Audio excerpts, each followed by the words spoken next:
চাষি ভাইরা আসসালামু আলাইকুম। সবাই ভালো আছেন তো নাকি? আলহামদুলিল্লাহ। আচ্ছা, আমরা সবাই কীটনাশক, ছত্রাকনাশক বা বিভিন্ন ধরনের বালানাশক ব্যবহার করি। তো এই বালানাশক ব্যবহার করার জন্য আমাদের বালানাশকের প্যাকেটে বিভিন্ন কালার দেখতে পাই, তাই না? এরকম হলুদ, নীল, সবুজ এই ধরনের কালারগুলো আমরা দেখতে পাই। তো এই কালারগুলো কি শুধু মানে সৌন্দর্য বাড়ানোর জন্য দেওয়া হয়? তা কিন্তু না। এই কালারগুলো একটা নির্দিষ্ট সংকেত ব্যবহার করে, সেটা আমাদের জীবনের বিভিন্ন ঝুঁকির সাথে সম্পর্কিত। তো এই কালারটা আজকে আমি আপনাদেরকে দেখাবো, এই কালারগুলো কোন কালারের কি ধরনের ক্ষতি প্রভাব হতে পারে। তো দেখেন, আপনারা যখন কীটনাশক বা বালানাশক কিনবেন, তখন বালানাশকের মোড়কে ঠিক দেখেন এইরকম কালার, এই যে সবুজ কালার, তাই না? এখানে দেখেন সবুজ কালার আছে।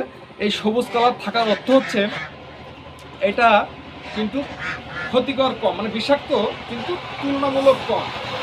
এটা যে জমিতে প্রয়োগ করবে তার 7 দিন পর আপনারা সেইটা খাদ্য হিসেবে গ্রহণ করতে পারেন, কিন্তু এর মধ্যে গ্রহণ করলে কিন্তু সেটা আমাদের শরীরের জন্য বিভিন্ন ধরনের ক্ষতি হতে পারে। তো